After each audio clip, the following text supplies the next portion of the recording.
the word "sweet dreams are made of this," what first comes to mind? Hi, good morning, Neil Sean here in the heart of London. Nice to see you. Thank you so much for your time today. I hope you're all keeping well. We're talking, of course, about basically a great iconic pop duo. That, of course, of the Eurythmics. Now, if like me, you grew up listening to the sound and were perplexed at first by exactly who was Annie Lennox and Dave Stewart, then you're going to be thrilled with this particular news. The Eurythmics, basically, if you were a fan or not a fan and you want to know, all sort of started out from the punk movement. I remember them way back in 1978 as part of the Tourists, no less. And they had a big hit with a cover version of the Dusty Springfield track, "I Only Want to Be With You."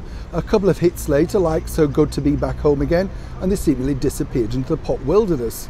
Well, not quite, because way back in '82 they got back together again and created one of the most iconic pop duos ever of the '80s and early '90s.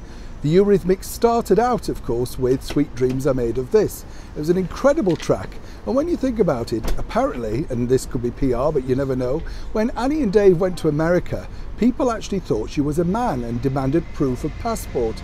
I often think this could have been maybe the work of a very clever marketing guy working for their record label. But hit after hit went on, things like, of course, "There Must Be an Angel Playing With My Heart," and then Annie decided to go solo, as did Dave. He moved into theatre production and musical theatre production, and more importantly film, with a movie with a girl band called All Saints and Honest.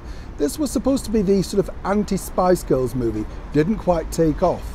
But now for Annie and Dave, who are still celebrated around the world, still played all on the radio around the world, and more importantly left us with a wonderful lasting legacy of brilliant pop songs, they're about to be inducted into the Rock and Roll Hall of Fame in 2022. Now, I've interviewed them both, Annie and Dave, at great length. Wonderful people, love music, and more importantly, are thrilled with the joy that they've created around the world with their music. But for now, they even can't believe that they've been offered the opportunity to go into such a prestigious event. I, for one, though, think there's only one thing that they didn't do in their career. Tell me if you agree with me on this. I thought together they could have created a most wonderful Bond theme. Sadly, though, it wasn't to be. Or maybe now we've let people know, perhaps Annie and Dave could get together and give us the next Bond theme that we might finally all remember. As ever, let's wish Annie and Dave the very best for their arrival into America's Rock and Roll Hall of Fame 2022.